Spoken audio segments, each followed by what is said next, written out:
King of the coming kingdom, how Jesus/Emmanuel became God.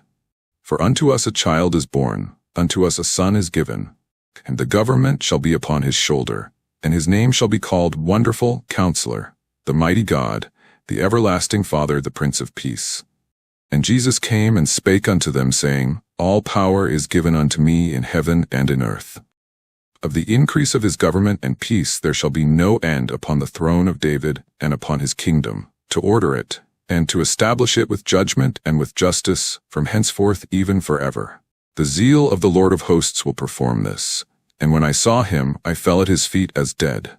And he laid his right hand upon me, saying unto me, Fear not, I am the first and the last. I am he that liveth and was dead. And behold, I am alive for evermore. Amen. And have the keys of hell and of death. And behold, I come quickly, and my reward is with me, to give every man according as his work shall be. I am Alpha and Omega, the beginning and the end, the first and the last. Blessed are they that do his commandments, that they may have right to the tree of life, and may enter in through the gates into the city. Hearken unto me, O Jacob and Israel, my called. I am he, I am the first, I also am the last. Commentary from Promised Son to Eternal King.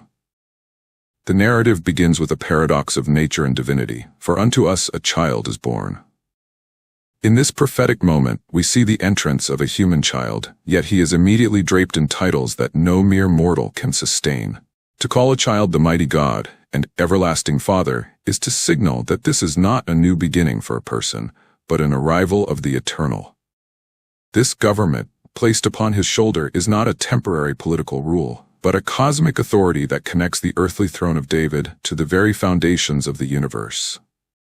As we move from prophecy to fulfillment, Jesus confirms this transition by declaring that all power is given unto me in heaven and in earth. This is the moment where the Son given in Isaiah becomes the Lord of the New Testament. He is no longer confined by the limitations of time or space. He is the bridge between the physical world and the spiritual realm. The weight of this divinity is most clearly seen in the visions of the Revelation.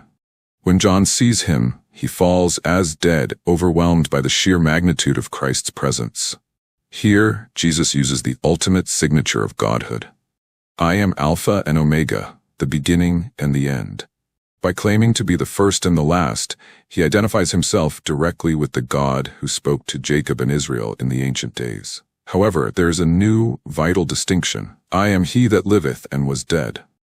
This death is the turning point of the entire story. It is the mechanism that unlocks the keys of hell and of death, and crucially, it is what breaks the seal of the promise to allow the rest of the world inside. The universal inclusion, the name given to the Gentiles. The climax of this message is found in the expansion of Christ's kingdom. While the prophecy was rooted in the heritage of Jacob and Israel, the resurrected Christ makes it clear that his name is a banner for all people. As noted in Acts 9:15, the appointment of Paul as a chosen vessel was a divine pivot. The message was no longer a closed circle. It was to be borne before the Gentiles and kings. Because Christ conquered death, the tree of life and the gates into the city are no longer restricted by genealogy. The King of the coming kingdom is not just the King of the Jews, but the mighty God of the Gentile born after his death. Whether one is of the lineage of Israel or a Gentile from a distant shore, the invitation remains the same, to do his commandments and enter through the gates. The zeal of the Lord of hosts has performed this, ensuring that the increase of his government and peace, now offered to every nation on earth, shall have no end.